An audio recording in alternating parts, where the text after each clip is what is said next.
Gue paling ngejelasinnya budaya merantau. Oh, budaya merantau.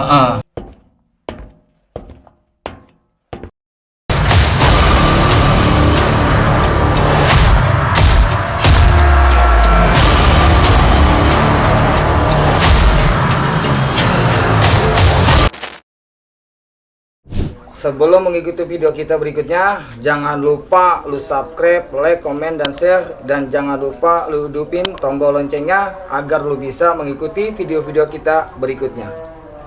Lebih kayaknya gua yang tadi lu bilang nih, gua lebih tertarik nih. Maksudnya budaya merantau itu seperti apa nih?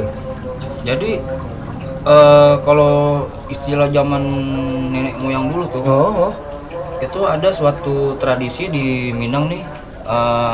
Orang yang lahir di sana kan ya, biasanya besar di sana. Ketika udah beranjak dewasa, dia tuh nggak merantau, dianggap sama orang sekampung itu tuh ini kan nyempitin kampung. Oh, iya, gitu. itu istilah ininya, diomonginnya. Filosofinya seperti itu. Mendingan Iya. lu merantau lah gitu kan, jangan Iya. di sini aja gitu ya. Ya, kalau dari analoginya lah gitu, kayak misalkan abang nih punya anak nih umurnya udah 23 atau 24 atau berapa gitu. Tapi dia di rumah aja, pasti lu bacotin, lu kerja kek kemana kek gitu. Oh, bahasanya Kayak gitu ya. Jangan diam aja di rumah lu, Iya. kerja lu mendingan gitu ya. Oh. Soalnya ini nggak apa-apa lah kita gitu jadi kayak kuli, jadi apa. Tapi jangan kayak orang Minang itu tuh harga dirinya akan anjlok kalau ketika itu dia kebanyakan di rumah. Kalau misalkan zaman sekarang ya oke lah di rumah doang. Kalau misalkan dia ngerjain misalkan belanja online kan atau jualan online ya itu masih mending itu. Kalau misalkan dia hobinya rebahan ya jelek nama ininya. Terus juga yang merantau nih, kalau dia balik ke kampungnya itu nggak ada yang namanya apa istilahnya from zero to hero-nya tuh. Misalkan pas lagi merantau balik-balik ya nggak ada hasilnya dah. Itu tuh ini jadi aib untuk warganya. Iya. Soalnya lu di Jakarta ngapain aja lu gitu. Perjuangan lu seperti kayak gimana? Jadi lebih dididik lebih keras ya. Iya. Ayo dong lu bergerak gitu. Jangan lu diam aja stuck di sini aja. Lu mau jadi kuli kek, lu mau jadi tukang ojek kek, yang penting lu ada kerjaan, jangan diam. Dan gue yang paling suka nih ketika pas lagi merantau tuh pituah yang dari orang ini nih, orang tua yang inilah gitu, orang tua kami semua lah gitu. Jadi dia dikasih pesan tuh kalau ketika merantau itu tuh harus ditanam tuh ini yang namanya istilah tuh alam tak kembang jadi guru atau alam berkembang menjadi guru. Maksudnya gimana nih tadi? Jadi ini kita kalau misalkan hidup, kita itu belajar itu bukan cuma di sekolah aja. Gitu. Kalau cuma di sekolah aja ya balik lagi, monyet aja bisa sekolah, diajarin manjat pohon. Iya, manjat pohon, metik kelapa. Tapi ini ketika kita misalkan kerja nih sama siapa gitu, walaupun kita kerja di pabrik lah, taruhlah buruh pabrik. Iya. Ya seenggaknya kita harus pelajarin bos kita, cara manajemen bisnisnya kah, atau cara ngatur keuangan nih, manajemen karyawan, semuanya diginiin. Alam berkembang jadi guru. Malahan kayak kita nongkrong kayak gini pun tuh, seenggaknya tuh ini kalau prinsip gue ya, kita nongkrong kayak gini nih, seenggaknya minimal tuh 5% ada ilmu yang harus kita ambil. Kayak gitu. Itu namanya alam berkembang menjadi guru. Kayak gitu. Jadi sambil kita bekerja, sambil kita mencari ilmunya nih ya, jangan diam aja. Maksudnya kerja doang gitu ya, tapi udah cari ilmunya di mana nih, biar bisa berkembang ya. Jadi kan ada suatu peribahasa atau quotes dari ulama Minang tuh, namanya Buya Hamka. Buya Hamka. Tahu Buya Hamka? Tahu. Jadi dia mengatakan kalau manusia itu kerja hanya sekedar kerja, monyet aja bisa kerja atau kera aja bisa kerja. Tapi kalau manusia kalau misalkan hidup hanya sekedar hidup aja, babi di hutan aja bisa hidup. Itu. Jadi maksudnya apa gitu? Jadi kalau misalkan kayak kita kerja, taruhlah misalkan di pabrik atau di mana gitu, kita jangan cuma kerja gajian, udah gitu aja gitu hidupnya sampai tua. Tapi kita pelajarin bos kita, misalkan manajemen bisnisnya lah, atau manajemen konflik karyawannya, atau cara mengatur keuangannya, cara dia membangun bisnisnya seperti apa. Temenin aja gitu, kita ajakin ngobrol. Terus di sekitar kita tuh ini gue tuh punya suatu ada pergaulan tuh, gue itu nggak pernah yang namanya tuh ngeremehin semua orang. Misalkan wah kadang-kadang misalkan mentang-mentang dia itu security, jadi nggak ada respect lah gitu.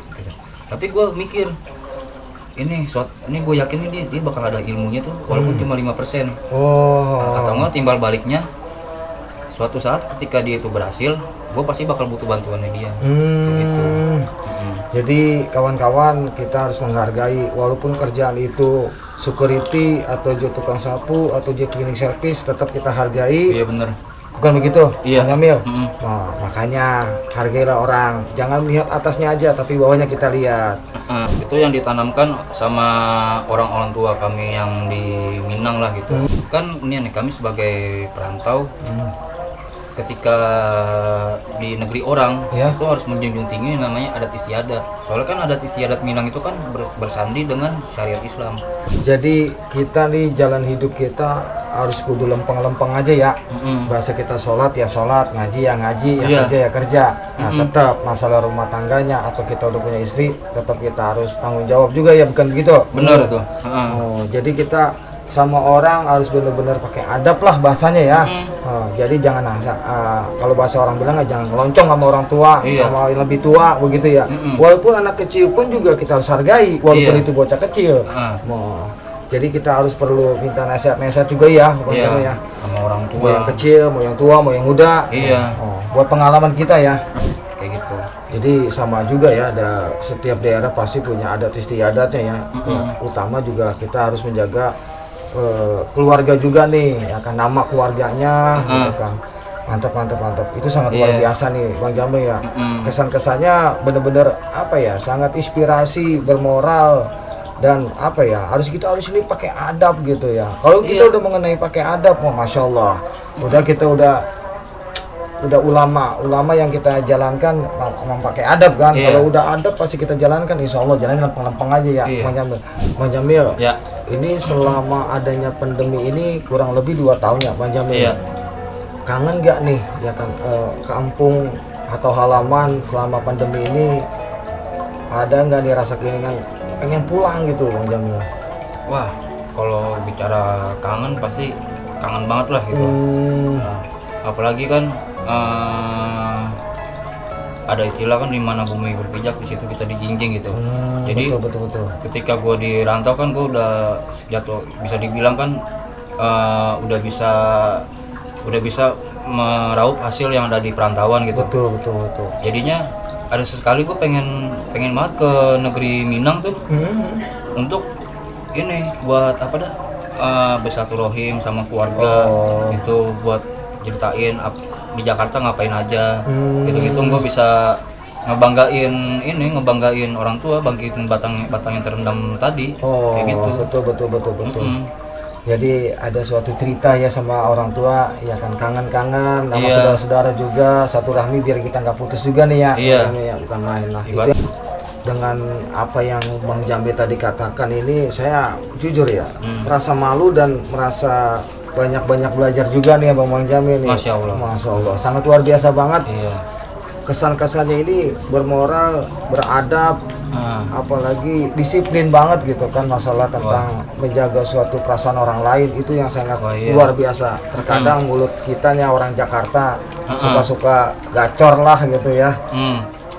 Nih ngomong-ngomong, harapan apa nih Bang dalam pandemi saat ini nih, biar pandemi ini hilang lah gitu? Harapannya apa nih Bang Jamil? Harapannya ini sih ya, pastinya pandemi pengennya hilang gitu, ekonomi balik lagi. Amin ya Allah. Amin. Jadi waktu gua datengin kayak pasar Tanah Abang, pasar Cipulir atau pasar Tasik, dimanapun tuh, gue merasa miris aja itu sama pedagang-pedagang yang bisa dibilang tuh ekonomi udah kolaps, udah mau gulung tikar gitu. Betul. Banyak yang bangkrut juga ya dengan pandemi ini. Tapi ada keberkahan juga dari pandemi ini. Apa nih? Itu. Jadi ketika mulai pandemi kemarin tuh dulu, itu udah marak yang namanya tuh jual beli dagangan itu secara online. Jadinya mau nggak mau tuh masyarakat yang perantauan itu tuh harus melek yang namanya teknologi gitu. Sangat luar biasa. Jadi ada plus minusnya ya. Iya.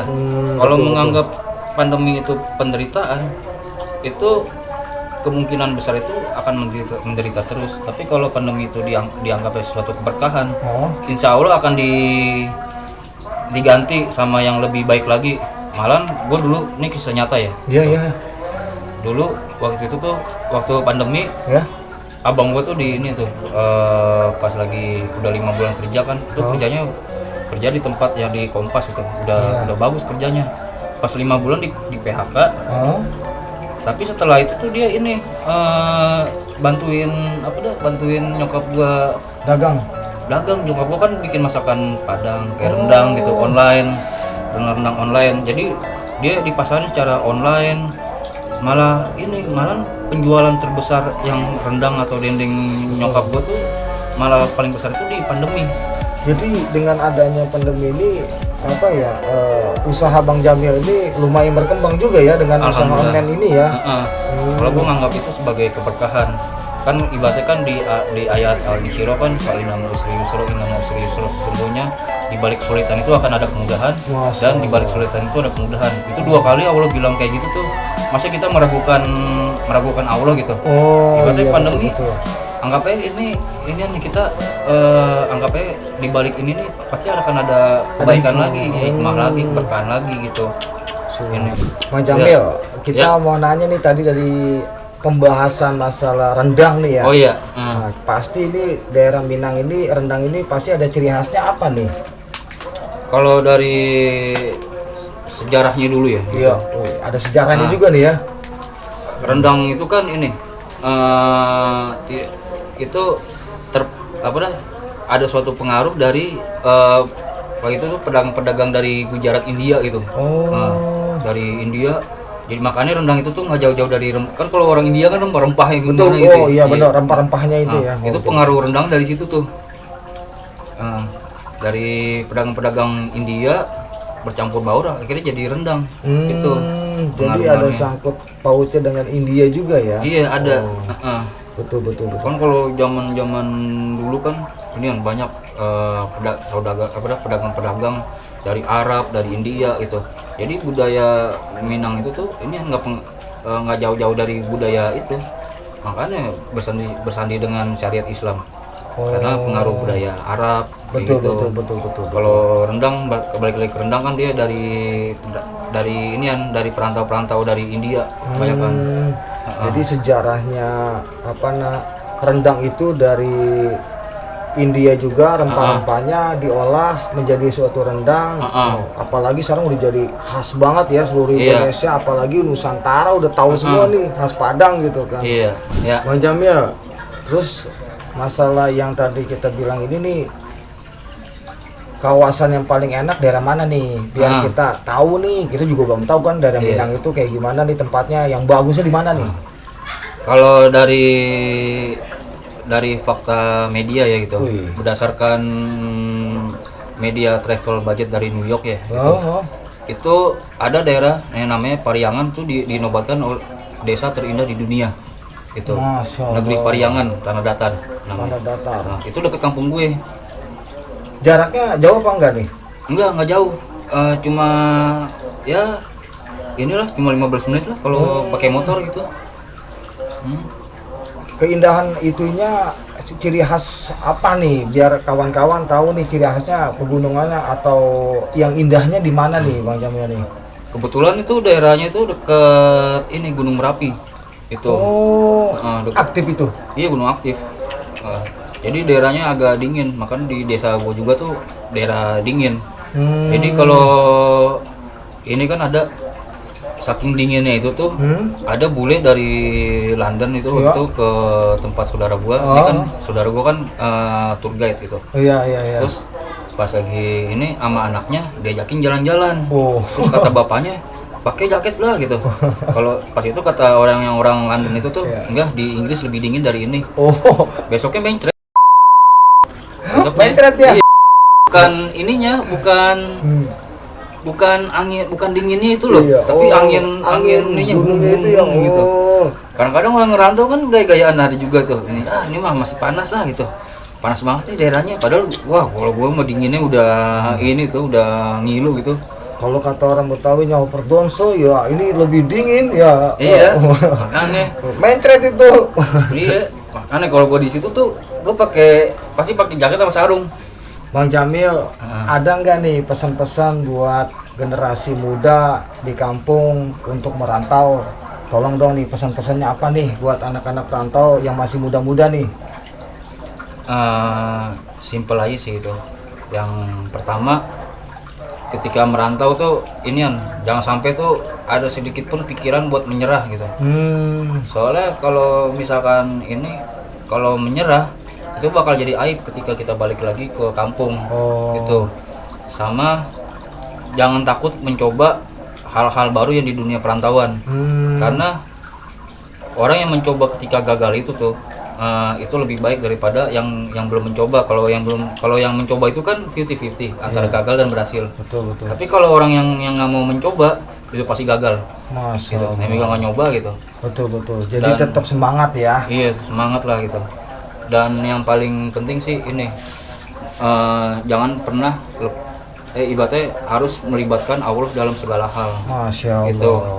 Soalnya sehebat apapun perantauan itu nggak akan hebat kalau nggak melibatkan Allah dalam segala hal gitu. Masya Allah. Ibaratnya ketika berhasil nanti misalkan dia jadi pedagang sukses, jadilah pedagang yang menekankan syariat Islam. Masya Allah. Misalkan dia kerja di pemerintahan, jadilah politisi yang menekankan syariat Islam gitu. Masya Allah. Nah, untuk kawan-kawan tetap semangat, jangan menyerah, jangan lu putus asa, tetap lu punya lu punya bakat, lu kembangkanlah bakat lu itu. Jangan menyerah. Dan jangan lupa, lu jangan menyerah nih, kata Bang Jamil nih. Dan libatkan Allah dalam segala hal. Nah, itu dia.